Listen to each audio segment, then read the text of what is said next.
الحمد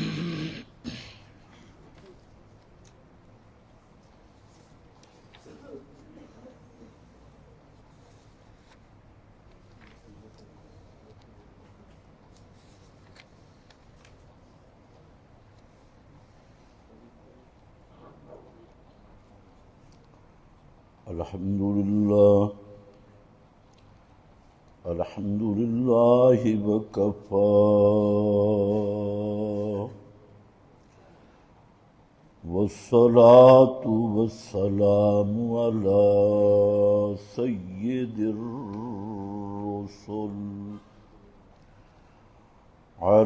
سيد الرسل وخاتم الأنبياء. أما بعد فأعوذ بالله من الشيطان الرجيم. بسم الله الرحمن الرحيم. بل أحياء عند ربهم يرزقون. سبحان ربك رب العزة عما يصفون وسلام على المرسلين والحمد لله رب العالمین.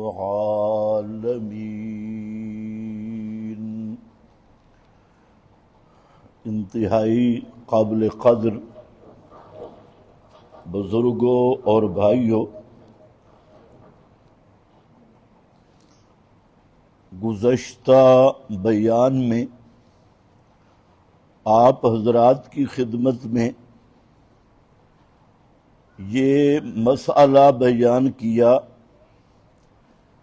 کہ شرک غیر اللہ کی پکار کی بنیاد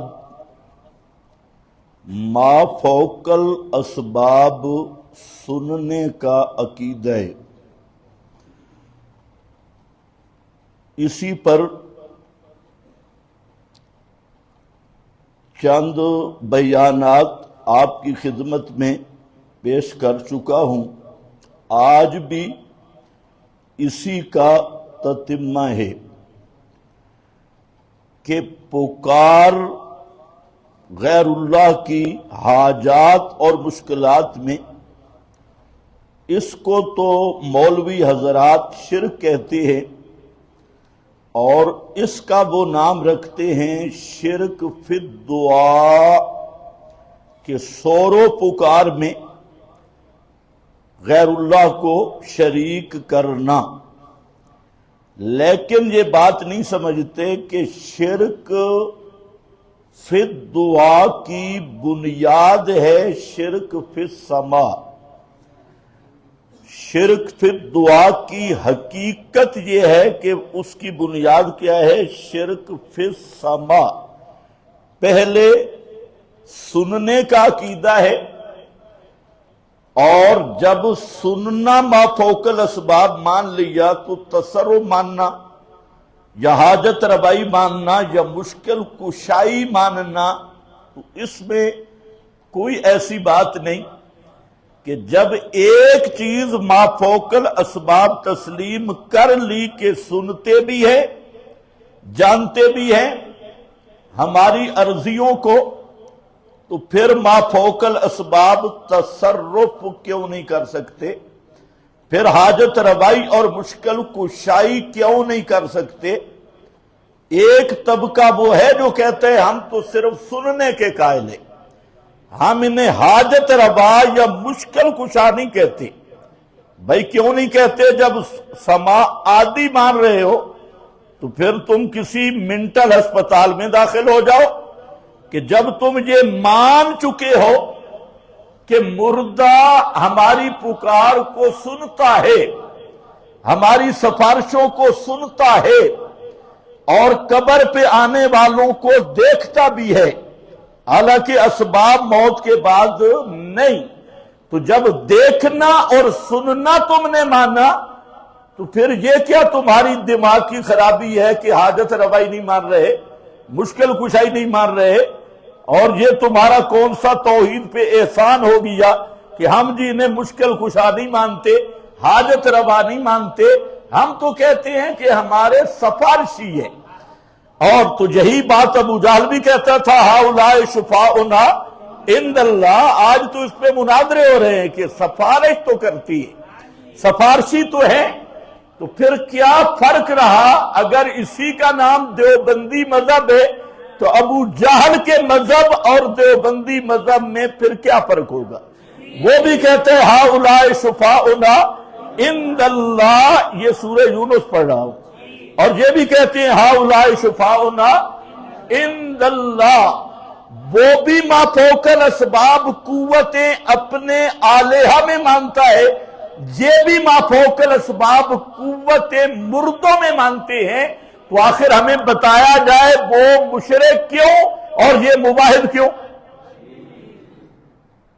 ویسے آج کل ہم نے فتوے شتوے چھوڑ دیے ہیں، کیونکہ آج کل اتحاد بین المذاہب، وحدت الادیان اور مذہبی ہم آہنگی، رواداری، صلح کلی، آج کل یہ ماحول چل رہا ہے۔ تو اس ماحول کی ہم رعایت کرتے ہوئے فتوے نہیں لگاتے۔ بہرحال اتنا پوچھ سکتے ہیں کہ ابو جہل کیوں مشرک ہے،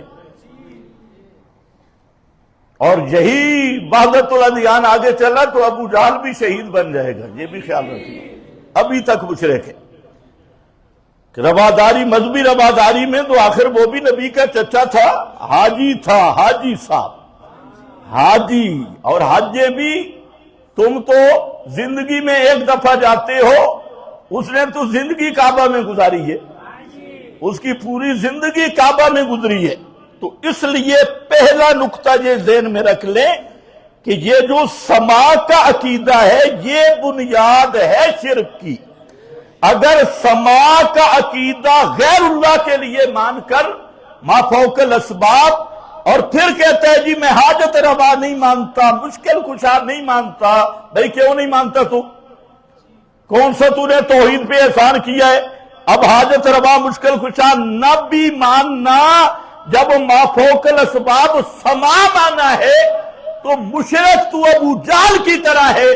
اب 1000 دفعہ کہ حاجت روا، وہ بھی کہتا تھا میں بھی حاجت روا نہیں مانتا، مشکل کشا نہیں مانتا، انہیں اللہ نہیں مانتا، انہیں خالق نہیں مانتا، انہیں رازق نہیں مانتا، انہیں آسمان بنانے والا نہیں مانتا، انہیں زمین بنانے والا نہیں مانتا، انہیں ہوا پہ تصرف کرنے والا نہیں مانتا، تبال و تناسل نہیں مانتا، اور یہ بیڑے ڈبونے ترانے والا نہیں مانتا، دریاؤں کی لہروں پہ تصرف نہیں مانتا، سورج پہ تصرف نہیں مانتا، چاند پہ تصرف نہیں مانتا، رات پہ تصرف نہیں مانتا، دن پہ تصرف نہیں مانتا، شمسی نظام پہ تصرف نہیں مانتا، قمری نظام پہ تصرف نہیں مانتا، لیلی نہاری نظام پہ تصرف نہیں مانتا، اور کیا مانتا ہوں؟ ہؤلاء شفاؤنا۔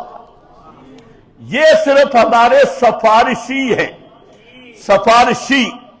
با مولانا حسین علی رحمت اللہ علیہ، آج کچھ لوگ ان کا بھی نام لیتے ہیں، مولانا حسین علی پہ اللہ کی رحمتیں ہوں، جب سورہ دخان الدخان کا دعویٰ بیان کرنے لگے کہ سورہ الدخان کا دعویٰ کیا ہے، مرکزی مضمون کیا ہے، تو مولانا حسین علی صاحب فرماتے ہیں کہ سورہ دخان میں مشرکین کے ایک شبہوں کا جواب ہے، اور مشرکین کہتے ہیں چلو ٹھیک ہے جی کر کچھ نہیں سکتے پر ہماری سنتے ضرور ہیں۔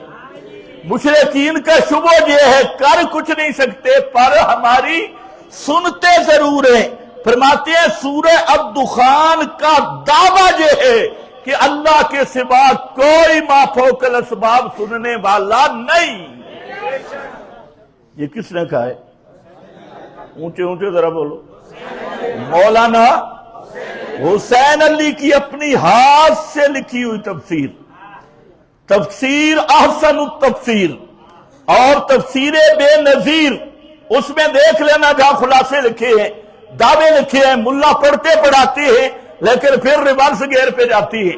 پھر اسی کی تشریح حضرت شیخ القرآن نے کی جواہر القرآن میں، اور جواہر القرآن کا یہ مقام دیکھ لینا حضرت شیخ کا، سورہ دخان کا دعویٰ کیا ہے، جہاں اللہ پاک ایک شبہ کا جواب دے رہے ہیں، اور شبہ یہی تھا کہ مشرک کہتے لگے چلو جی کر کچھ نہیں سکتے، چلو جی حاجت روا نہیں، مشکل کشا نہیں، پر سنتے ضرور ہیں۔ اللہ نے فرمایا انہو هو السمیع، سننے والا کون ہے؟ صرف اللہ۔ یہ سنتے بھی نہیں، یہ جانتے بھی نہیں۔ اور بھی کچھ نکال لو، یہ دعویٰ سورہ دخان کا، تو یہ اصل بنیاد ہے، اصل بنیاد۔ جھوٹ تو کس پہ پابندی لگا ہوگا؟ جھوٹ بولنے تو ہمیشہ مشرک جھوٹ بولتا ہے، بدعتی جھوٹ بولتا ہے، اور بنیاد ذہن میں رکھے، اصل بنیاد یہ ہے۔ اور اس کی بنیاد کیا ہے؟ سنتے ہیں۔ اس کی بنیاد کیا ہے؟ اس کی بنیاد یہ ہے کہ زندہ ہیں۔ سننے کی بنیاد ہے کہ زندہ ہیں، مرنے کے بعد پھر دنیاوی حیات کے ساتھ زندہ ہے، روح اندر ہے۔ اور جہاں ملا کو بھی دھوکہ ہوا، پیر کو بھی دھوکہ ہوا، اور سب مشرکین کو بھی دھوکہ ہوا، حالانکہ وہ حیات سمجھے ہی نہیں کہ موت کے بعد جو حیات ہے وہ حیات نہیں ہے جس کو موت نے فنا کر دیا تھا۔ موت جس حیات کی نکیل بن کے آئی اور اس حیات کو ختم کر دیا، وہ روح جسم کے تعلق والی حیات تھی۔ اسی لیے موت کا معنی ابانت الروح عن الجسد ظاہرا و باطنا، انقطاع و تعلق روح عن الجسد ظاہرا و باطنا، اور مفارقت الروح عن الجسد ظاہرا و باطنا۔ موت کا معنی یہ ہے روح اور جسم کا ظاہری تعلق بھی ختم، باطنی تعلق بھی ختم۔ اب موت کے بعد وہ حیات شروع ہو رہی ہے جس میں روح جسم میں بھی نہیں اور روح کا جسم کے ساتھ تعلق بھی نہیں۔ یہ وہ حیات ہے جو موت کے ساتھ جمع ہو رہی ہے، اور جو موت کی نقید حیات ہے اس کو موت نے آ کے ختم کر دیا۔ یہ کوئی مشکل مسئلہ ہے؟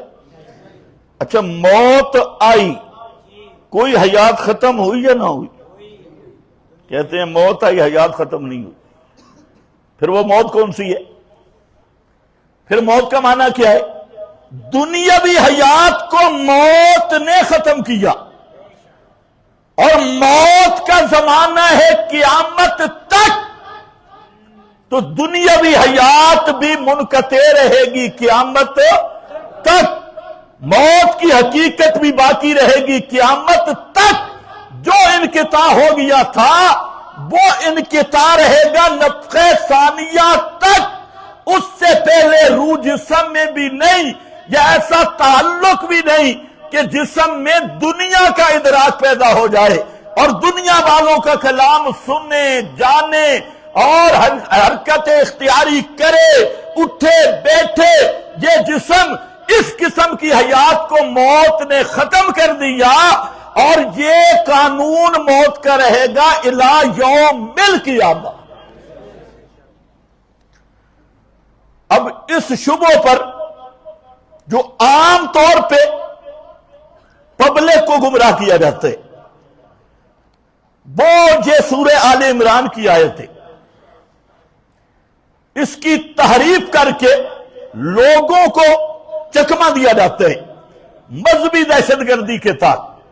حالانکہ آیت دیکھنے سے ہی معنی بالکل واضح ہے۔ اس آیت پہ چند شبہات کچھ ملحدین کے ہیں، کچھ منکرین حدیث کے ہیں، اور یاد رکھو منکر حدیث وہ منکر قرآن ہوتا ہے۔ یہ سوال ہی نہیں پیدا ہوتا کہ جو حدیث کا منکر ہو اور قرآن کا منکر نہ ہو. اور منکرین حدیث کی سب سے بدبودار اور بدترین قسم وہ ہے جنہوں نے قرآن کو پس پشت ڈالا، احادیث صحیحہ کو پس پشت ڈالا، ضعیف اور موضوع روایتوں پر عقیدے کی بنیاد رکھی. سب سے بدبودار طبقہ منکرین حدیث کا یہ ہے. سمجھتے ہی نہیں ہے. قرآن کو چھوڑ دیا، احادیث صحیحہ کو چھوڑ دیا، محمد بن مروان کو لے لیا، اور اس طرح کے کذاب دجال راویوں پہ بنیاد رکھی. تو یہ منکرین قرآن بھی ہیں اور منکرین حدیث بھی ہیں. ان سے بڑا بدبودار منکر حدیث کائنات میں کوئی نہیں ہے، سب سے بدبودار. ورنہ جس کا قرآن پہ ایمان ہے اس کا نبی کے فرمان پہ بھی ہو نہیں سکتا کہ قرآن پہ ایمان ہو حدیث پہ نہ ہو. جب حدیث بیان قرآن ہے، تبیین قرآن ہے، حدیث قرآنی اشارات کا تعین ہے، قرآنی اجمالات کی تفصیل ہے، قرآنی مبہمات کی تبیین ہے، اور قرآنی احکام کی عملی صورت اور حیات کا نام حدیث اور سنت ہے، تو بھلا جو قرآن پہ ایمان رکھتا ہو وہ کبھی حدیث کا منکر ہو سکتا ہی نہیں. آج کل کام الٹا ہو گیا. چلو الٹا کام آگے سمجھ آئے گا آپ کو. جلدی ذرا ٹائم تھوڑا ہے، توجہ میری طرف رہے. اس آیت پہ ایک تو یہ تمام مشرکین مبتدئین کا شبہ ہے. آیت کیا ہے کہ بلا تقولوا لمن یقتل فی سبیل اللہ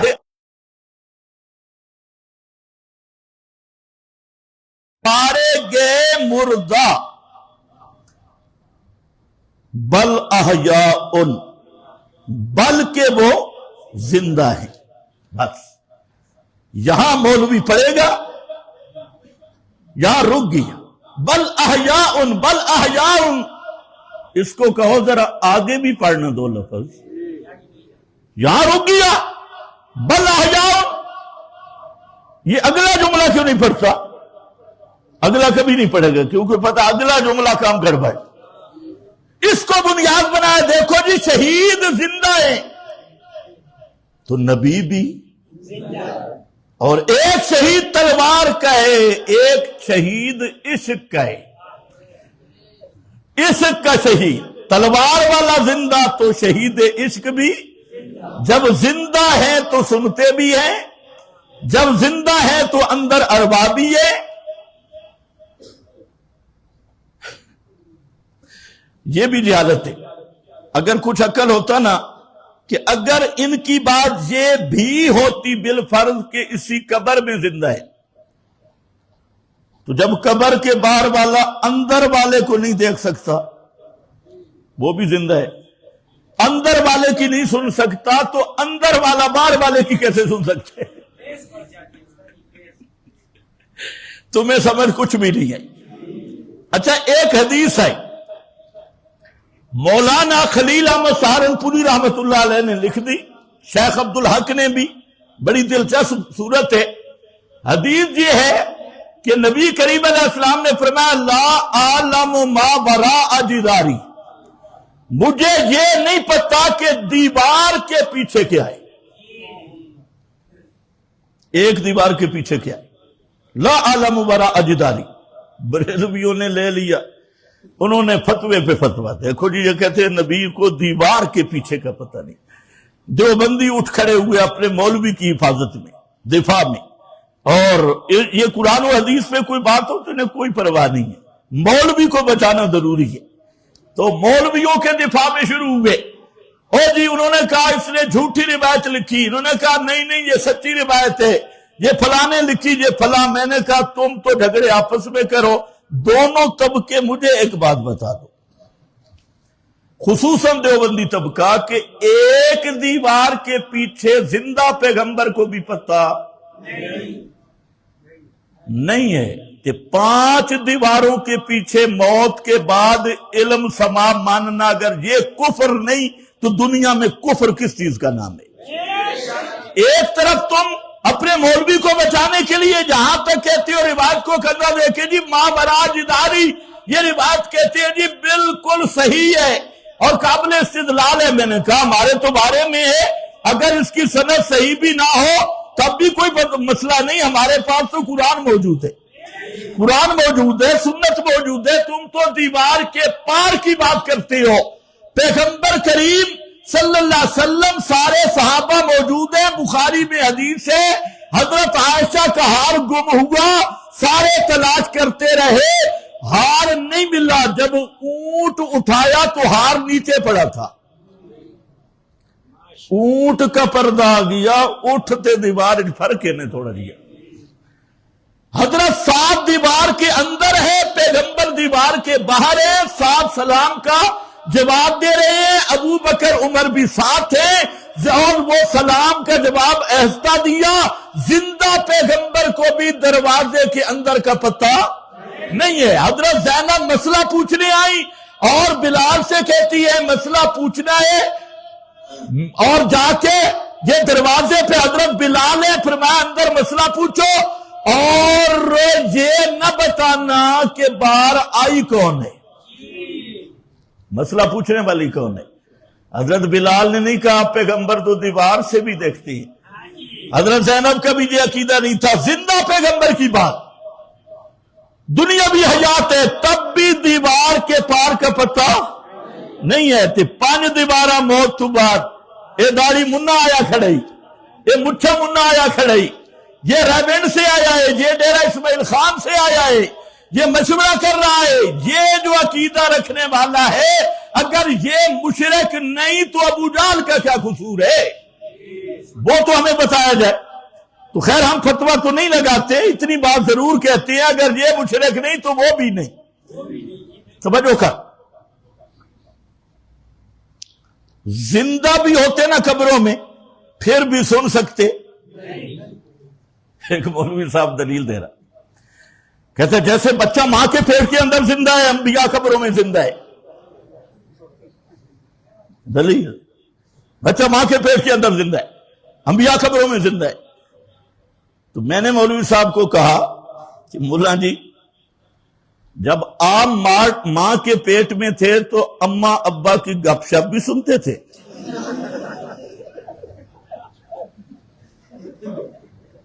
جب باہر کوئی کرا نہال یا کرا غیر نہال اس وقت سنتے تھے کہ نہیں. تو میں کہ پھر مسئلہ تو ثابت ہو گیا جی میں قبر جس طرح ماں کے پیٹ میں زندہ بچہ نہیں سنتا، اگر انبیاء قبروں میں زندہ ہوں تب بھی پکاریں سنتے نہیں ہیں. مسئلہ تو ماں کے پیٹ کا زیادہ جھلی کا پردہ ہے یا قبر کا پردہ موٹا ہے. لیکن ان بیچاروں کو کون سمجھے؟ یہ بالکل یتیم ٹبر ہے، یتیم، عقل سے بھی علم سے بھی. سنو میرے بھائیوں، اگر زندہ ہوتے تب بھی سن سکتے. اتنی منو مٹی کے یہ لنٹر ہے، لنٹر کے اوپر کون کھڑا ہے ذرا بتاؤ؟ لنٹر کتنا ہے؟ اتنے لنٹر کا آپ کو نہیں پتا اوپر کون ہے؟ آپ زندہ بیٹھے ہیں یا مردہ ہیں؟ یہ اوپر کوئی بھینس ویسا کھڑا کر دے پتہ چلے گا بھینس ہے کہ بھینسا. اور مردے کی لیبارٹری چیک کرو، وہ چڑی چڑا چیک کر رہا ہے کہ اوپر چڑی بیٹھی ہے یا چڑا بیٹھے. اس کو بھی دے. اس کو لوگ کہتے ہیں ہمارا مذہب اور دین ہے، یہ ہمارا عقیدہ ہے. واہ واہ کیا بات ہے. ہندوؤں پہ ایسے تم ناراض ہو کہ وہ کھڑے کے پجاری ہیں، یہ بھی تو پڑے کے پجاری ہیں. زندہ کو اوپر پتہ نہیں کہ مردے نو پتہ ہے بھی چیڑی چیڑا کی کر رہے. یہ لیبارٹری ہے اور مردے کا کام بھی دیکھو مرنے کے بعد کہ چیڑی اور چیڑا کو چیک کرتا رہے. شرم آنی چاہیے. یہ مذہب کی بات ہے جو بیان کرنا بھی مشکل ہے. خیر بہرحال اس لیے اس شبہ کو سمجھ کہ اس آیت میں اور ملام زہر کا پیالہ نہیں ڈرم پی جائے گا. یہ آیت پڑھتے تبرک کے لیے، کبھی آیت پہ کھڑا نہیں ہوتا کہ آیت میں ہے کیا. میں نے کیا قرآن کہتا ہے جو اللہ کی راہ میں مارے گئے انہیں مردہ نہ کہو. تم مارے گئے، تم مارے گئے تو قرآن خود کہہ رہا ہے. تو پھر امواتن، اس لیے حضرت تھانوی بڑے بڑے اکابر نے جہاں مانا سمجھ گئے، فرمایا معمولی مردہ نہ کہو، حقیر مردہ نہ کہو، مر گیا تے گیا نہیں، اصل زندگی تو اب ملی ہے اسے، اصل لذتیں تو اب ملی ہے، مر گیا تے گیا اس طرح نہ کہو، عام مردہ نہ کہو. فرمایا بل احیاء، بلکہ وہ زندہ ہے. اور زندہ کیسے؟ بلاکن لا تشعرون، زندگی ایسی ہے جس کا تمہیں شعور نہیں، تمہیں شعور اسی کے اندر راز موجود. اچھا کئی مولوی کہتے ہیں اس میں ہم بات نہیں کرتے، تمہیں شعور نہیں. اور جاہل زمانے کا یہ معنی ہے آج کا، کہتے قرآن نے کہا بلاکن لا تشعرون، اس پہ بات نہیں کرنی چاہیے. قرآن نے کہا اس کا اپنا شعور نہیں. شعور جو ہوتا ہے وہ حواس خمسہ کا ادراک ہے، یہ 5 حواس کا ادراک ہے. اور یہ ملا صاحب کا اتنا ادراک حواس خمسہ بھی جواب دے گے. کہتے قرآن میں چونکہ آ گیا نا لیکن لا تشعرون، تو پھر بات نہیں کرنی چاہیے. اور میرا بھائی لیکن لا تشعرون کا جملہ تمہیں سمجھا رہا ہے کہ یہ حیات دنیا بھی نہیں. اور تجھ سے بڑے محقق علامہ بیضابی سیالکوٹی اور علامہ سیالکوٹی اور علامہ بیضابی کا محشی وہ خفاجی اور جتنے حاشیے بیضابی کے سب نے کہا کہ لیکن لا تشعرون کا معنی یہ ہے ان حیاتہم لیست بالجسد، کہ شہید کی اس جسم والی زندگی نہیں ہے. اس جسم والی زندگی کس نے کہا؟ بلاکن لا تنبیہن علی ان حیاتہم لیست بالجسد. یہی سیالکوٹی نے، یہی خفاجی نے، یہی بیضابی نے، یہی علامہ آلوسی نے اما بہذا الجسد الرمیم، یہی ابو حیان ادلسی نے احیاء دون اجسادہم، یہی خازن نے، یہی معالم نے اور تمام ائمہ نے تصریح کر دی کہ یہ جو جملہ ہے لیکن لا تشعرون، یہ بتا رہا ہے کہ یہ نہ سمجھنا کہ شہید اسی جسم سے زندہ ہے تو قبر ہی زندہ ہے. نہیں، شہداء کی زندگی ان ابدان والی نہیں. کس نے بتایا؟ بلاکن لا. یہ آپ کو معنی نہیں کر رہے، یہ ساری امت کے مفسرین نے یہ لکھا. اور یہ حوالے میں تب دے رہا ہوں کہ بغیر اکابر کے تو قرآن مانتا ہی نہیں ہے. تو چلو اکابر پتہ چل جائے 100 جوتے اور 100 پیاز. کسی نے کہا میں 100 جوتے کھاؤں گا، دوسرے نے کہا 4-5 لگائیں، اس نے کہا 100 پیاز کھاؤں گا. ایک آیت آپ نے سنی ہے، جوتے بھی کھا گیا پیاز بھی کھا گیا. ان کو بزرگ دکھاؤتے قرآن حدیث کی طرف، قرآن حدیث دکھاؤتے تو ان کا مزاج وہی ہے کہ قرآن کی عظمت پہ ایمان نہیں، پیغمبر کی عظمت پہ ایمان نہیں. تو اس سے بڑا پھر منکر حدیث کون ہوگا؟ اب جہاں قرآن نے اتنا کہا، سورہ آل عمران آئی. قرآن جو ہے نا یہ نور مبین ہے، یہ کوئی شبہ نہیں چھوڑتا. جہاں پر بھی بل، وہاں پر ہے بلاکن. فرمایا احیاء بل احیاء. اور سورہ بقرہ میں بلاکن، اور علماء جانتے ہیں بلاکن آتے ہی شبوں کو دور کرنے کے لیے، لیکن للاستدراج. اور جیسے قادیانی کو شبہ پڑھنے والا تھا بلاکن رسول اللہ وخاتم النبیین، قادیانی کے سر پہ لیکن مار کے اللہ نے قادیانی کا کفر واضح کر دیا. قادیانی سے مراد ہر ختم نبوت کا منکر. تو وہاں ختم نبوت کے منکر کے کفر کو واضح کیا. اور جہاں حیات شہداء میں بھی وہ لیکن لایا. اللہ کو پتا تھا بھائی یہ ختم نبوت سے بھی بڑے بدماش جہاں اٹھیں گے، اس لیے وہاں پر بھی لیکن کہ لیکن دا پنجابی معنی نے بلاک کے کڑ دے مناستے آندے بلاک کے کڑ دے مناستے آندہ اتنے بھی لیکن لا تشعرون. اور پھر فرمایا بل احیاء عند ربہم یرزقون عند ربہم یرزقون. اب جب عند رب کا معنی ہے نا تو مولوی کیا کہتے ہیں ان الدین عند اللہ الاسلام. ان الدین میں نے کہا بچو تو پھنس گیا. ان الدین عند اللہ الاسلام بالکل ٹھیک تھے من صلی علیہ عند قبری پر بھی پھر کرنا ان الدین عند اللہ الاسلام. پتہ نہیں تمہیں سمجھ آئیے کہ نہیں. پاکستان میں اسلام کوئی نہیں تو پاکستان سے سما کیوں نہیں؟ تو اندہ بھی اتنی وسعت مانی ہے تو پھر پوری زمین پہ جب جہاں بھی اسلام ہے وہ اندیت کے خلاف نہیں تو روئے زمین سے سما کا عقیدہ رکھ کے اپنے بقول اپنے آپ کو کافر کہنا شہدوا علی انفسہم انہم کانوا کافرین. صرف تمہیں شیطانی آتی ہے قرآن حدیث کو ٹکرانا اور تمہارا کام ہی نہیں. عند ربہم جو قرآن نے شہیدوں کے لیے کہا تو قرآن نے خود اس اندیت کی وضاحت کر دی. اور عند قبری والی اندیت قیامت تک متعین نہیں ہوگی. عند قبری والی اندیت قیامت تک متعین وہ مبہم ہے.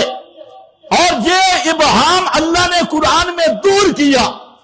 سورہ تحریم پر وہاں پر فرمایا رب ابن لی عندک بیتا فی الجنہ رب ابن لی عندک بیتا فی الجنہ. حضرت آسیہ کو شہید کیا جا رہا ہے. واہ واہ. فرعون کے گھر والی ہے مدرسے میں بھی نہیں پڑھی. حضرت موسیٰ کا کلام سن لیا. شیخ الحدیث کو مسئلہ سمجھ نہیں آیا. حضرت آسیہ مسئلہ بیان کر رہی ہے. موت کے پھٹے پہ رب ابن لی عندک بیتا فی الجنہ حضرت آسیہ نے متعین کر دیا. جہاں شہید کے لیے عند ربہم آیا نا اس سے مراد جنت ہے. اس سے مراد کیا ہے؟ ایک مولوی صاحب کہہ رہا تھا اور جی اندہ سے یہ مکان ثابت کرتے ہیں. میں نے کہا ملا تو منطق نال بھی پتہ نہیں کہ کیتے بالجبر. ایک مکان فلسفی ہے ایک مکان منطقی ہے. فلاسفہ مناطق کا مکان کی جو تعریف کرتے ہیں ان مکانوں سے اللہ پاک ہے. اور ایک مکان شرعی ہے. کوئی پچائے گا کوئی نہیں پچائے گا. ایک مکان شرعی وہ منطقی بھی نہیں فلسفی بھی نہیں. مکان کی جو تعریفیں تیرے ذہن میں ہے وہ مکان وہ ان تعریفوں سے بڑا ہے. وہ ہے کما یلی کو بشانہ نؤمن بہ ولا نسأل عن کیفیتہ. چلو یہ ملا کے لیے ایک جملہ میں نے کہا آپ کے لیے نہیں. تو یہاں تو قرآن نے خود متعین کیا عندک بیتا فی الجنہ. پھر سورہ یاسین میں شہید ہے اور سورہ یاسین کا شہید ابن عباس ابن مسعود فرماتے ہیں کہ اس کی میت کو لتاڑا گیا. اس کی آنتیں وجود سے باہر نکل گئی. اور ادھر اللہ فرماتے ہیں قیل ادخل الجنہ داخل ہو جا کس میں؟ جنت میں. اب سمجھ آئے عند ربہم یرزقون. قیل ادخل الجنہ اس کا وجود پاؤں کے نیچے تھا اور جنت میں کیا گیا؟ قیل لروحہ ادخل الجنہ. لاہور کا ایک موٹا سا مولوی ہے وہ لگا اس مردے بولتے بھی ہیں. واہ واہ ہے بھی اہل حدیث. مردے بولتے بھی ہیں سنتے بھی ہیں کہ مردے دا بولنا کہتے حبیب نظارہ نہیں کہا یا لیتا قومی یا لمونا ہوئے کچھ نہیں کہتا ٹائم نہیں ہے. یا لیتا قومی یا لمونا بما غفر لی ربی. کون بول رہا ہے؟ روح. کون بول رہی ہے؟ روح. جنت میں پہنچ کے کہتی ہے کالا یا لیتا قومی یعلمون بما غفر لی ربی وجعلنی من المکرمین، جس نے مجھے مکرمین میں سے بنا دیا۔ پھر اللہ نے فرمایا یا ایتھا النفس المطمئنہ، اس میں انبیاء شہید سارے ہیں۔ ارجعی الی ربک راضیۃ مرضیہ فادخلی فی عبادی وادخلی جنتی۔ موت کے وقت انبیاء شہداء کی ارواح کو کہا جاتا ہے اس بدن سے نکل تے ارجعی الی ربک، الی عند ربہم، الی ربک عند ربہم، الی ربک اپنے رب کی طرف لوٹ، اور وہ اندیت کہاں ہے؟ بدخلی فی عبادی بدخلی جنتی۔ اور پھر سورہ نال میں فرمایا تتوفاہم الملائکۃ طیبین یقولون سلام علیکم ادخلوا الجنت، ادخلوا القبر نہیں، ادخلوا الارض نہیں، ادخلوا الجنت، جنت میں داخل ہو۔ ایک قرآن ہے اور 40 پیغمبر کریم کی 40 حدیث بالکل باسند صحیح 40 حدیثیں یہ بیان کر رہی ہے کہ شہیدوں کی زندگی کا مطلب ہے ان کی ارواح جنت میں ہے، جنت کی نہروں سے پیتی ہے، جنت کی نہروں سے چگتی کھاتی ہے، جنت کی کنادیل میں بسیرا کرتی ہے، اور پھر اللہ سے یہ استدعا بھی کرتی ہے ان ترد ارواحنا فی اجسادنا نقتل فی سبیلک مرۃ اخری، اللہ ایک دفعہ ہمیں دنیا والے جسموں میں واپس کر۔ اللہ فرماتے ہیں کتبت علیہم انہم لا یرجعون، یہ تو میں نے لکھ دیا جو روح آ گئی قیامت تک پھر بدن میں واپس جا سکتی۔ 40 حدیث ہے، 40 کم از کم، میں نے اپنے کاغذات میں تو بہت زیادہ لکھی ہے۔ 40 حدیث، چلے کی یاد میں 40 کہہ رہا ہوں، 40 حدیث۔ اب جو ان حدیثوں کو نہ مانے صحیح سند والی، اس سے بڑا پرویز کی کھچ کون ہوگا؟ اس سے بڑا منکر حدیث بدبودار کون ہوگا؟ ہاں، اب یہ 40 حدیث کو ڈال دیا اور کیا کہا؟ قتل چونکہ جسم تے زندہ بھی چنانچہ جسم۔ اس کو یہ کس حدیث کا ترجمہ ہے؟ یہ کس آیت کا ترجمہ ہے؟ 40 حدیث دا انکار کر کے بے ایمان پھر بھی آکھ دے میں حدیث نو مندہ۔ لوگ آدھن واہ واہ ایتھے حدیث سے ایمان رکھنا لے، اور حدیثیں جو قرآن کی تشریح تبیین کر رہی ہے لتبین للناس، اور پھر پیغمبروں کی حیات پہ 10 حدیثیں موطا مالک بخاری مسلم میں کٹھی کھڑی ہے، ان کا بھی انکار کر کے، اور کہتا کیا ہے کہ میں تو حدیث کو ماننے والا ہوں۔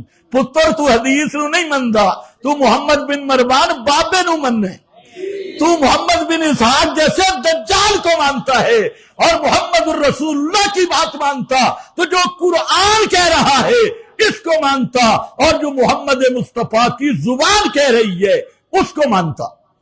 پیغمبر کریم تو فرماتے ہیں میں شہیدوں کی حویلی بھی دیکھ کے آیا ہوں۔ بخاری میں 3 گھر دیکھے۔ پہلا گھر جب بتلایا گیا جبریل ساتھ ہے، میکائیل ساتھ ہے، اما ہاذہی فدار عامت المؤمنین، اور دوسری بلڈنگ دار الشہداء، یہ شہیدوں کی بلڈنگ ہے یا شہداء کی روحیں ہیں، اور تیسری بلڈنگ سب سے اونچی منزلوں کا، یہ آپ کی منزل اور بلڈنگ ہے۔ انہو قد بقی لک عمر، نبی کی عمر کتنی ہے؟ 66 سال۔ انہو قد بقی لک عمر، قیامت کی بات نہیں، عمر، سارے پڑھو نا، عمر فلا بستکملتا، جب تیری عمر پوری ہو گئی آپ اس بلڈنگ میں آ جائیں گے، اور وہ بلڈنگ اعلی الجنہ، اوسط الجنہ، جنت الفردوس میں۔ یہ حدیث نظر نہیں آتی؟ اور جو ان حدیث کو نہ مانے اس سے بڑا پرویز کی نسل کوئی نہیں ہو سکتا۔ سب سے بڑا بدبودار منکر حدیث ہے۔ آ جاؤ واپس آ جاؤ. ایک شبہ یہ پیش کیا جا رہا ہے اور جی چونکہ شہید زندہ نہ لہذا سن دے بھی ہے اگو پچھو لہذا ملا دیتا. میں نے کہا پہلے یہ فیصلہ کرنا شہید زندہ کہاں ہے. شہید کی زندگی جنت والی. اچھا نبی کی شان زیادہ ہے شہید کی. تو جس شہید کو پیغمبر کی غلامی میں یہ اعزاز ملا اس کی زندگی جنت والی تو نبیوں کی حیات کہاں کی ہوگی؟ بطریق اولا جنت والی. بدلالت النص یوں بنتا ہے اگر بنائے تو دلالت النص بنانا ہے تو میرا پتر یوں دلالت النص بنے گا. باقی تمہارا کام گالیاں دینا ہے ہمارا کام دلائل بیان کرنا ہے. دوسرا شبہ بھی سن کہ شہید ہے کون. توجہ کر آج 10 منٹ زیادہ تقریر کروں گا. اجازت ہے؟ خر کی عادت طور پہ حاجی صاحب اجازت ہے نا؟ 10 منٹ شاید کم ہی کر دوں. کوئی نئے دوست آئے ہوئے میں ان کی رعایت کر رہا ہوں بہت دور سے آئے اور بات بڑے کام کیے. ذرا سننیے شہید کون ہے. آج کل اے بھی رول ہے ادھر بھی شہید تھے ادھر بھی شہید. وردی والا بھی شہید تھے کپڑا والا بھی شہید. حلوے والا بھی شہید تھے ٹماٹر والا بھی شہید. مٹر کٹر والا بھی شہید تھے آلو ذبح کرنے والا بھی شہید. ایسا شہید ہے کون؟ شہادت کس چیز کا نام ہے؟ تم نے جہاد اور شہادت کو سمجھا ہی نہیں. ہر لڑائی جہاد نہیں. ہر لڑائی کو جہاد کہنے والا سب سے بڑا مذہبی دہشت گرد اور ملحد ہے. جو لڑ پڑے حکے پہ لڑ پڑا جہاد کیا, سگریٹ پہ لڑا جہاد کیا, تمباکو پہ لڑا جہاد کیا, چرس پہ لڑ پیا جہاد کیا, شراب پہ لڑ پیا جہاد کیا. نعرہ تکبیر بھی لگا لے اور لگائے چرس پہ شراب پہ حکے پہ وہاں نعرہ تکبیر تے جہاد کی ایتے فٹ کرے. یہ ملحد اور زندیق ہے. آج سن تو نے پوری امت کو پہلے خراب کیا اب دین کی تحریف شروع کر دی. اور شہید کون ہوتا ہے؟ پیغمبر کریم نے خود فرمایا من کا تلا بخاری شریف جو آدمی لڑے تو کس لیے لڑے؟ لِتَكُونَ كَلِمَةُ اللَّهِ هِيَ الْعُلْيَا تاکہ اللہ کی توحید کا کلمہ غالب آ جائے, نظام محمد مصطفیٰ غالب آ جائے, نظام محمدی اس کائنات پہ غالب آئے. هُوَ الَّذِي أَرْسَلَ رَسُولَهُ بِالْهُدَى وَدِينِ الْحَقِّ لِيُظْهِرَهُ عَلَى الدِّينِ كُلِّهِ وَكَفَى بِاللَّهِ شَهِيدًا لِتَكُونَ كَلِمَةُ اللَّهِ هِيَ الْعُلْيَا لا الہ الا اللہ کی حکومت قائم ہو جائے. کس کے لیے لڑے؟ لا الہ الا اللہ کی حکومت قائم ہو جائے. اس راستے میں نکلنا جہاد ہے. آج جتنی جماعتیں لڑ رہی ہیں اس لیے لڑ رہی ہے اپنا ایمان نہیں لا الہ الا اللہ پہ. اور یہ بھی یاد رکھو خارجی کس کو کہتی ہیں؟ خارجی وہ ہے جو نظام قانون محمد کے مقابل کھڑا ہو اور محمد الرسول اللہ کے جانشین منتخب خلیفۃ المسلمین جہاں نظام اسلام کا ہو اس کے خلاف تلوار اٹھا کے کھڑا ہو اسے خارجی کہتی ہے. پتہ نہیں تمہیں سمجھ بھی آئی ہے کہ نہیں. کہتے ہیں جی ہمارا بیانیہ ہمارا جمہوری حق ہے. تھوڑا جمہوری حق ہے تو ساڈا کوئی نہیں. یہ دین بیان کرنا ہمارا بھی جمہوری حق ہے کہ تم نے ہر چیز کو تلبیس کا شکار بنایا. کوئی شراب پہ لڑے تم کہتی ہو جہاد ہے, کوئی پیسوں پہ لڑے تم کہتی ہو جہاد ہے, کوئی حلوے پہ لڑے تم کہتی ہو جہاد ہے. یہ ان چیزوں پہ لڑنا یہ جہاد نہیں, یہ دہشت گردی ہے.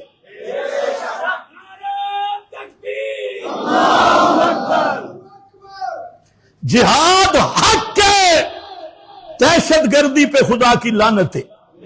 لیکن فرق کرو، جہاد ہوگا وہ کہ جو والذین آمنوا یقاتلون فی سبیل اللہ، ہے نا، فی سبیل اللہ لإعلاء کلمۃ اللہ، اور والذین کفروا یقاتلون فی سبیل الطاغوت، کافر وہ ہیں جو کفر کے نظام کے لیے لڑیں، کفر کے غلبہ کے لیے لڑیں۔ کافر ہمیشہ طاغوتی نظام کے لیے لڑتا ہے، مومن ہمیشہ محمدی الہی نظام کے لیے لڑتا ہے۔ اور مومن کا جہاد یہی جہاد ہے کہ اللہ کا کلمہ توحید والا بلند ہو جائے۔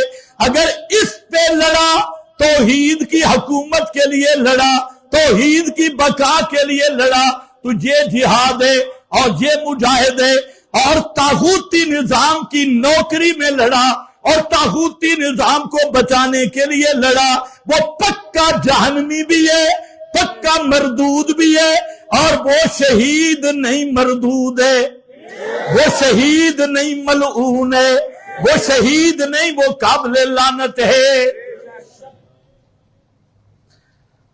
اب ذرا سمجھو، حضرت مولانا شیخ الحدیث شہباز شریف صاحب، یہ شریع خلیفہ ہے نا، یہ شریع خلیفہ ہیں، اس سے پوچھ لو، اس نے سمجھے میں شریع خلیفہ ہوں، اس نے یہی دعویٰ کی۔ اس لیے جو مولانا شہباز شریف صاحب کے خلاف ہے وہ کون ہے؟ خارجی ہے۔ اور امیر المومنین، واہ واہ، امیر المومنین حضرت شیخ الحدیث شہباز شریف صاحب، اور میں کہتا ہوں خدا کی قسم جسے کلمہ سیدھا نہیں آتا، 4 دفعہ شریع خلیفہ نہیں، تو اس کے خلاف ہونے والا خارجی کیسے بن گیا؟ بے ایمانو، تم شریع اصطلاحات بھی بدل رہے ہو، شریعت کو ہم نہیں بدلنے دیں گے، یہ تمہاری بھول ہے۔ شریعت محمد مصطفیٰ کی ہے، تمہارا باپ انگریز نہیں بدل سکا، تسی کیڑے باغ دی مولی ہو، تم کیا بدلو گے؟ اخباروں میں دے کر، اور سارے مولوی چپ ہو جائیں گے۔ سارے مولوی کراچی والے نہیں ہیں، وہاں سے اب ایک پورا کراچی میں ٹیم مولویوں کی تیار ہوئی، بڑے بڑے مفتی، اور ان کا بیانیہ کیا آیا؟ لال مسجد دیتا ہوں، کوئی بچی شہید ہی کوئی نہیں ہوئی۔ سنا؟ اچھا ماشاءاللہ، بچی تو شہید ہی کوئی نہیں ہوئی۔ ایسیاں سیاڑیاں گولیاں تے کلاشناں، پوری مسجد گرا دی، دیواریں گر گئیں، بچی ایک بھی شہید نہیں۔ اور چند دنوں کے بعد کہیں گے غزہ میں ایک بھی آدمی شہید نہیں ہوا، ساری مچھرانوں لگ دیا رہی ہے۔ ایسے سرکاری ٹالٹ ملا اور ایسے طاغوتی نظام کے بکے ہوئے ملا، اپنی اوقات میں رہو اور اتنا حد سے مت بڑھو۔ شریعت کی حفاظت کرنا مولوی کی ڈیوٹی ہے، اور تم بے ایمانہ مولوی کہلا کر تم گدے سے بھی بدتر اور خنزیر سے بھی بدتر ہو گئے، اور بکے ہوئے غلام چند ٹکوں کے ذریعے ہو بھی شوگر کے مریض۔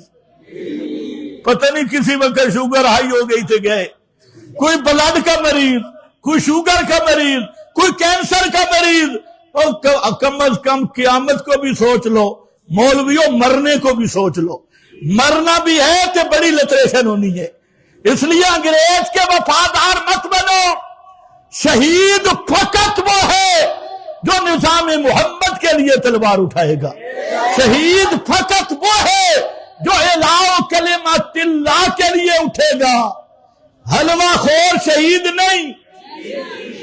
اے پیچھے حلوے والے آ گئے، حلوے والی جماعت، خاص حلوے چاول، ہاں، ملا جی دا ختم شریف، بکرے چھترے ہدم شریف، وہ حلوے والے آ گئے اور جہاد ہو رہا ہے۔ 2 سال تک فلسطین غزہ پہ آگ برستی رہی، یہ حلوہ کھاتے رہے، یہ حلوے میں مشغول رہے۔ ادھر غزہ کا معاہدہ ہوا، ان کا لانگ مارچ شروع ہوگی۔ اب ان سے پوچھو اب لانگ مارچ کیا ہے؟ ادھر تو معاہدہ ہو گیا، اب تمہارا لانگ مارچ کیا کرے گا؟ اچھا پھر اگلی جو قابل افسوس بات ہے وہ ذرا سنو۔ دھمکیاں کیا دے رہے ہیں؟ اگر ہمارے لانگ مارچ کو روکا گیا نا تو ہم نظام محمد کی تاریخ چلا دیں گے۔ او بے ایمانو، اب تک تم نے کیوں نہیں چلے؟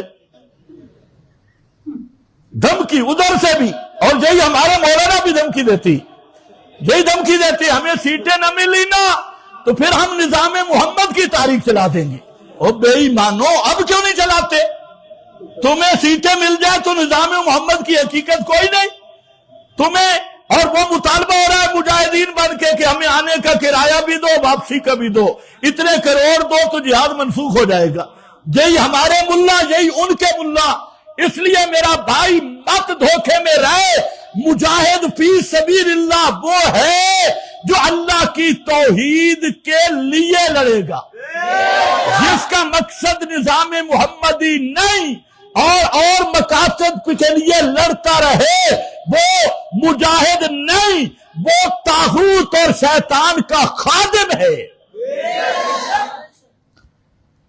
اب بڑا سوشل میڈیا، ہم نے افغانستان والے اتنے مار دیے، ہم نے پاکستان والے اتنے مار دیے۔ میں نے کہا پہلے فیصلہ کرو تمہیں مسلمان کون ہے؟ کوئی فریق اپنے آپ کو سمجھتا ہے مسلمان؟ شرم نہیں آتی تمہیں؟ غزہ میں جو کچھ ہوتا رہا تو تمہاری بہادری کہاں گئی تھی؟ فلسطین، شام، ساری امت مسلمہ پہ جب ظلم تھے، تمہارے بم بھی اپنی جگہ پہ بند تھے، کلاشنیں بند تھی، فوجی اس وقت کھانے پینے میں مصروف تھے، اور اب تمہاری غیرت اتنی کیسے جاگ پڑی؟ فلانے مسلمان کو مار دیا، فلانے مسلمان کو مار دیا، اور پھر کہتے ہیں یہ شہید وہ مردود۔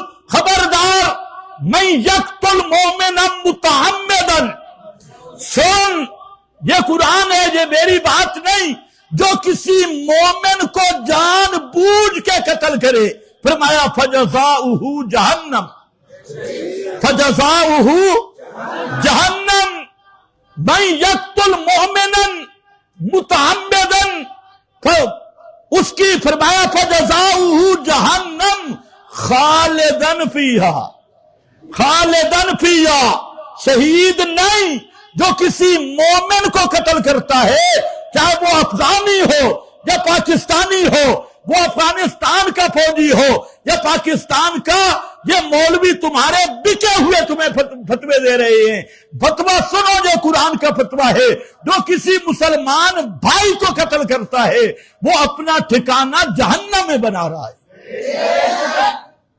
تمہارے بم کافروں کے لیے تھے، تمہاری کلاشنیں، تمہارے ہتھیار جو کافروں کے لیے تھے، اور تم نشانہ بھی بھول گئے۔ اور پھر جہاد والی آتے، وہ ایک فوجی صاحب کہہ رہا تھا جنگ بدر، واہ فوجی رہے، مولوی نہ بن، فوجی انہوں نے شیخ الحدیث بھی بن گئے۔ جنگ بدر، افغانستان پاکستان کی جنگ بدر۔ میں نے کہا فوجی صاحب حیا، تھوڑا سا حیا، اور حافظ صاحب سے بھی پوچھ لے، جنگ بدر مسلمانوں کے ساتھ نہیں تھی، جنگ بدر سرحدوں کا مسئلہ نہیں تھا، جنگ بدر چار دیواری کا مسئلہ نہیں تھا، جنگ بدر کئی بار بیرونی آئی ایم ایف کی ایڈ کا مسئلہ نہیں تھا، جنگ بدر تھا اعلاء کلمۃ اللہ، جنگ بدر تھا تاکہ لا الہ الا اللہ اونچا ہو جائے، اور مسلمانوں کی آپس کی لڑائیوں کو جنگ بدر سے تشبیہ دینا یہ کفر اور ضد کا ہے۔ جس فوجی نے بیان کیا، اس فوجی سے بھی میری گزارش ہے، تیرا نکاح بھی گیا اور تیرا ایمان بھی گیا، تو مرتد اور زندیق ہوا ہے، اور کلمہ بھی پڑھ اور مسلمان بھی ہو۔ شریعت کا چہرہ تم بدل لو گے، سوال نہیں پیدا ہوتا کہ ہم زندہ ہوں اور پیغمبر کی شریعت بدلی جائے۔ تمہارے میڈیا، تمہاری طاقتیں، اس کا ہمیں کوئی ڈر نہیں، جو حق ہے وہ ڈنکے کی چوٹ پہ کہیں گے بھی صحیح اور تمہیں سننا بھی ہوگا۔ جنگ بدر سے تشبیہ مت دو، من یقتل مؤمنا متعمدا۔ حضرت ابو بکر رضی اللہ تعالیٰ عنہ کی حدیث ہے بخاری میں، فرمایا جب مسلمان مسلمان کے خلاف لڑتا ہے، مومن مومن کے خلاف لڑتا ہے، القاتل والمقتول کلاہما فی النار، قاتل بھی جہنمی مقتول بھی جہنمی۔ دین کو تم نے تماشا بنا رکھا ہے، القاتل والمقتول کلاہما فی النار۔ اور فرمایا حضرت اسامہ رضی اللہ تعالیٰ عنہ حملہ کیا، بخاری پڑھ رہا ہوں، اور وہ جو مشرک سامنے تھا جب اس نے دیکھا کہ میں پھنس گیا، اس نے کہا لا الہ الا اللہ۔ حضرت اسامہ نے کہا بہانہ بنا رہا ہے، اڑا دیا۔ نبی کریم علیہ السلام کو جب پتہ چلا، اور پتہ ہے حضرت اسامہ کون ہے، جس کے بارے میں نبی کریم علیہ السلام فرماتے ہیں احب الناس الیہ، سارے لوگوں سے محبوب مجھے اسامہ ہے۔ یہ بھی بخاری ہے، اگر بخار نہ ہو تو احب الناس، سب سے زیادہ محبوب۔ تو پیغمبر کریم اپنے محبوب اسامہ پہ غصے ہو گئے، اور اتنے غصے ہوئے اور پوچھا اسامہ جب اس نے لا الہ الا اللہ پڑھا پھر کیوں قتل کیا؟ جہاد تو ہوتا ہے لا الہ الا اللہ کی بلندی کے لیے، جب اس نے پڑھ لیا پھر کیوں قتل کیا؟ حضرت اسامہ کہتے ہیں اللہ کے محبوب وہ بہانہ کر رہا تھا صرف تلوار سے بچنے کے لیے۔ پیغمبر کریم نے ہلا شککت قلبا، کیا تو نے اس کا دل پھاڑ کے دیکھے؟ جب وہ لا الہ الا اللہ کہہ رہا تھا پھر کیوں قتل کیا؟ آپ کو سمجھ آئی ہے یا نہیں ہے؟ اور تمہیں یہ سرکاری مولوی فتویٰ دے رہے ہیں کہ تم شہید ہو رہے ہو اور جنت میں جا رہے ہو۔ پیغمبر کی بات حق ہے یا کراچی کے بکے ہوئے ملا کی بات حق ہے؟ یہ بکاؤ مال یہ ہمیشہ رہا، اکبر بادشاہ کے ساتھ بھی اسی طرح ملا رہے، اور یہ علماء سود درباری ملا، ڈالر دیکھنے والے اور عید اور پیسے وصول کر کے شریعت کا چہرہ بدلنے والے لعنتی ہر دور میں رہے، لیکن محمد مصطفیٰ صلی اللہ علیہ وسلم کی شریعت کی بقا کا یہ تقاضا ہے کہ ایک گروہ حق پہ بھی قائم رہے اور وہ اصلی دین لوگوں کے سامنے پیش کرے۔ اس لیے میرا فوجی بھائی مت کسی غلط فہمی میں ہو کہ مسلمان کو قتل کرنے سے تجھے جنت مل جائے گی، مومن کو قتل، دونوں سے کہہ رہا ہوں، افغانی ہوں یا پاکستانی ہوں، ہمارا ایک رشتہ ہے، وہ ہے لا الہ الا اللہ، ہماری ایک پہچان ہے لا الہ الا اللہ۔ اور یہی بات فرمائی، لا الہ الا اللہ کہنے کے بعد پھر قتل کیا۔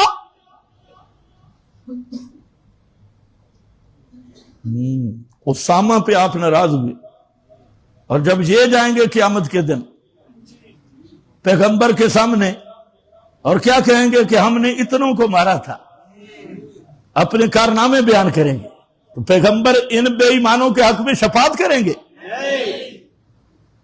تو اس لیے اپنے آپ کو بھی پیغمبر کی شفاعت کا حقدار رکھو۔ میں نے کہا خارجی وہ ہوتا ہے جو امیر المومنین کے خلاف اٹھے، تو پہلے یہ فیصلہ کر لو کہ شہباز شریف امیر المومنین ہے یا نہیں۔ اگر وہ نہیں تو میرا خیال ہے مریم نواز تو پکی ہے امیر المومنین۔ اس لیے یہ خارجی کا لفظ بھی غلط استعمال مت کرو، اس کی تحریف نہ کرو، جہاد کو بدنام نہ کرو، جہاد اور شہادت کے لفظ کو بھی غلط مت استعمال کرو۔ یہاں پر بھی اللہ نے فرمایا کہ لا تحسبن الذین قتلوا فی سبیل اللہ، فی سبیل الطاغوت نہیں، فی سبیل اللہ، جو اللہ کی راہ میں لڑے، اللہ کا کلمہ بلند کرتے ہوئے لڑے، تو وہ کیا ہوگا؟ وہ شہید ہوگا۔ ہر لڑائی جہاد نہیں ہے۔ سب علماء سے بھی کہتا ہوں، آج احتجاج کر رہے ہیں، مجھے بھی بڑی کالیں کی کہ آپ بھی ہمارے احتجاج میں شریک ہوں۔ میں نے کہا میں ہوں گا، لیکن تقریر مجھے کرنے دو۔ کہتے ہیں تقریر تو ایک ہی موضوع، میں نے کہا ایک ہی موضوع پہ کروں گا، ایک ہی موضوع۔ شرم نہیں آتی ملا کو؟ لاکھوں کی تعداد میں مولوی ہے، فرقہ واریت سے ہٹ کے بات کر رہا ہوں. دیوبندیوں کے دیکھو، ایک کھڑا ہو کہتے 25 لاکھ علماء کا استاد، دوسرا کھڑا ہو 30 لاکھ علماء کا استاد، چوتھا کھڑا ہو 1 کروڑ علماء کا استاد، پانچواں کھڑا ہو پوری دنیا کا شیخ الاسلام، چھٹا کھڑا ہو ساری دنیا.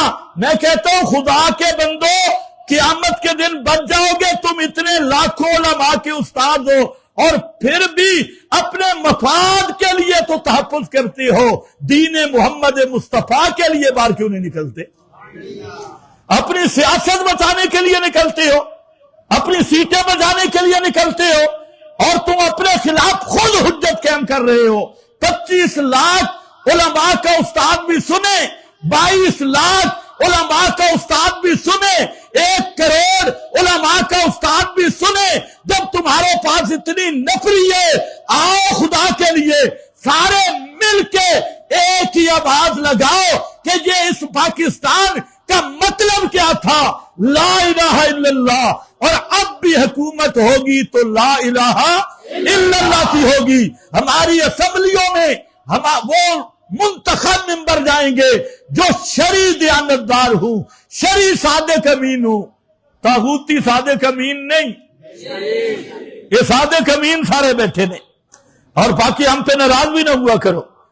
جب ہمارے مولانا عمران خان صاحب حافظہ اللہ وہ جب بیان کرتے ہیں ایاک نعبد و ایاک نستعین، اور اس کے بعد فوراً کہتے ہیں کہ نواز شریف چور ہے، قرآن پڑھ کے پوری نون لیگ چور ہے. اچھا پھر شہباز شریف آتا ہے تو وہ بھی، اسے تو خیر بسم اللہ اعوذ باللہ بھی نہیں آئی، وہ بھی بہرحال کہتا ہے یہ پی ٹی آئی والے خارجی نے، یہ ہمارے مقابلے میں ہیں. تو اسی طرح تم ان پہ، وہ تم پہ جتنی تم، اور بلاول بھٹو تو زندہ باد حافظہ اللہ.